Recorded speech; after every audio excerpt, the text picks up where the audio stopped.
उसी समय एक ग्वाला चरवाहा जिसका नाम बेजू था, बेजू नाम के ग्वाला को झारखंड के भोले भाले सीधे पिछड़े बिछड़े भक्त को भगवान शंकर को थमा दिया।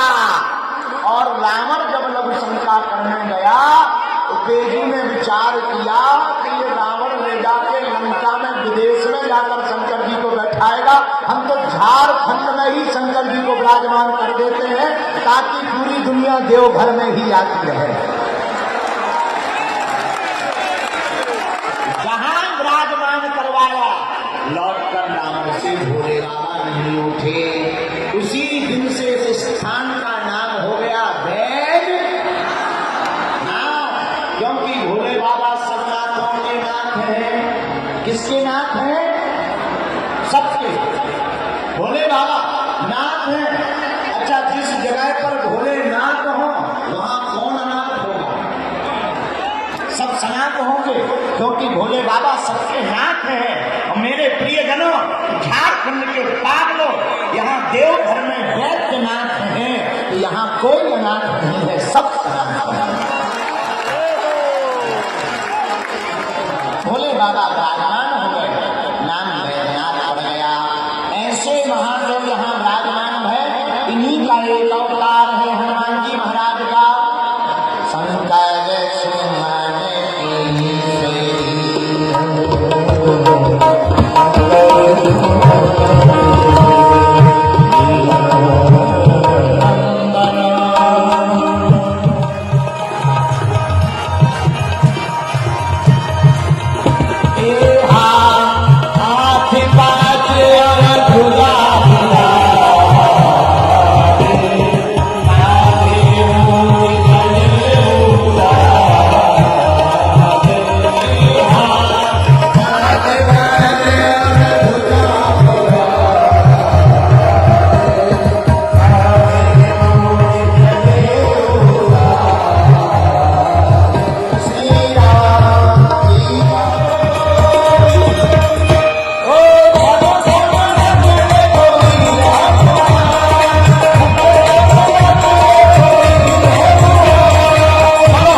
महत्वपूर्ण नहीं है, आपके भाव महत्वपूर्ण है। रामचरितमानस के दो प्रसंग हैं, एक मथुरा का, एक विभीषण का।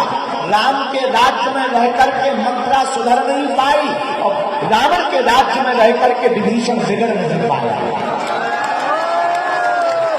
इसलिए आप कहाँ रहते ये महत्वपूर्ण नहीं है, आप जहाँ रहो वहाँ सनातन का झंडा फहराते रहो।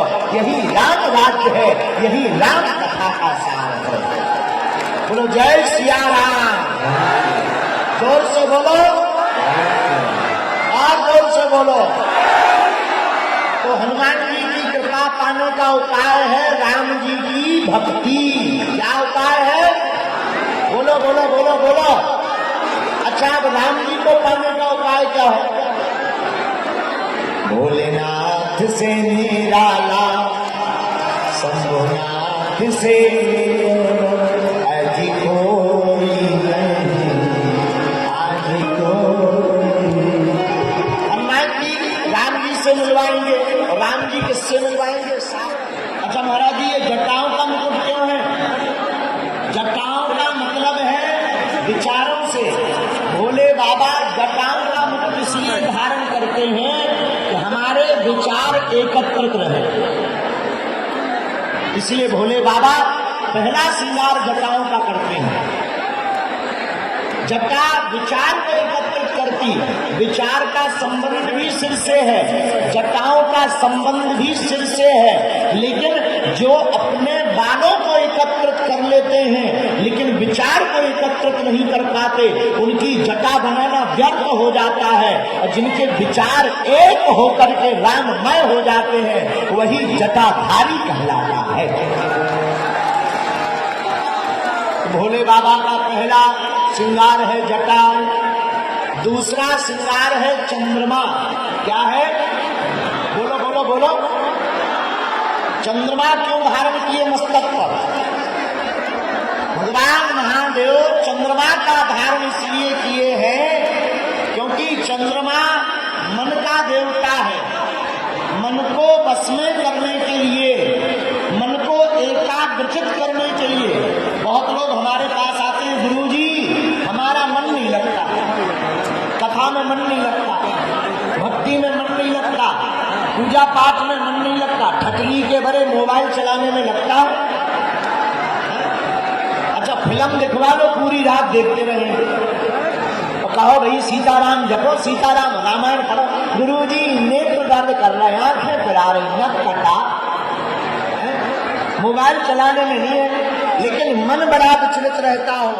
पुण्य है भूत भविष्य और वर्तमान का प्रतीक। तीनों कालों को भी हमारा भविष्य बताओ, बढ़िया सा भविष्य बताओ भैया। भविष्य हम जो भी बता दें वो बात तो ठीक है, हनुमान जी की, बागेश्वर बालाजी की कृपा है, पर देवघर वालों को भविष्य पूछने की आवश्यकता नहीं है।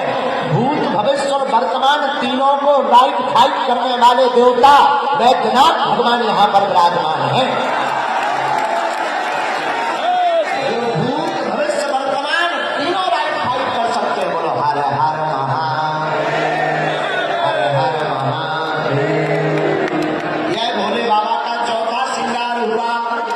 अब पांचवा श्रृंगार सुनो। महादेव का पांचवा श्रृंगार है त्रिनेत्र। तीन नेत्र हैं, सबके दो होते हैं, शंकर जी के तीन, एक एक्स्ट्रा। भोले बाबा का हर काम अतिरिक्त ही है, एक एक्स्ट्रा है। तो किसी ने पूछा बाबा हमारे तो दो ही नेत्र हैं, तुम्हारे तीन। शंकर जी बोले नहीं, तीन सबके हैं पर किसी का बंद पड़ा, हमारा खुल गया।